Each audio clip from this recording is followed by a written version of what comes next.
Hi, today I want to share with you how to calculate future value.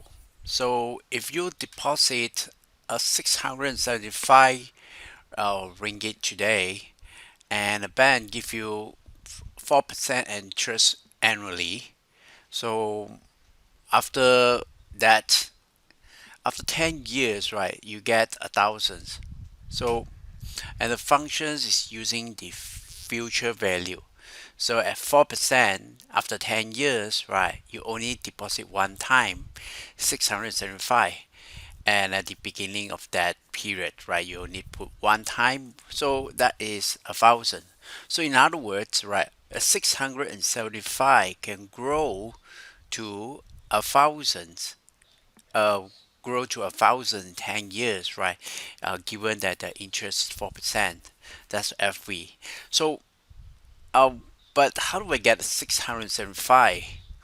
Right, that is because we use a process called discounting, right? So, if I get 1,000, if somebody say, I'll give you 1,000, right? So, how much does it weigh in 10 years' time, right? Um, But how much is it worth now, right? If anybody's, oh, of course, there is a interest rate of 4%, right? So I give you 1,000. So I want to do a reverse curve process, and that is called present value. A present value is that you have this function here, right? Also at 4%, but this is called discounting rate. So 10 years time, again, right? A thousand in 10 years time. How much is it worth now? 675. So if you do use 675 and take this from now, you receive 600. You put this into a bank. It's about 1,000.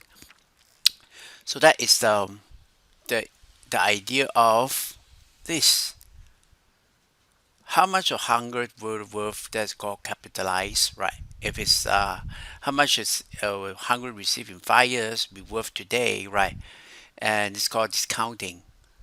Okay, so that is the whole idea, right? So how do you use that Excel functions? You use this FV and PV to change that.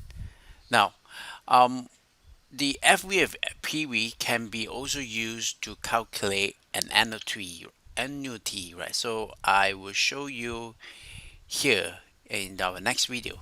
And thanks for watching.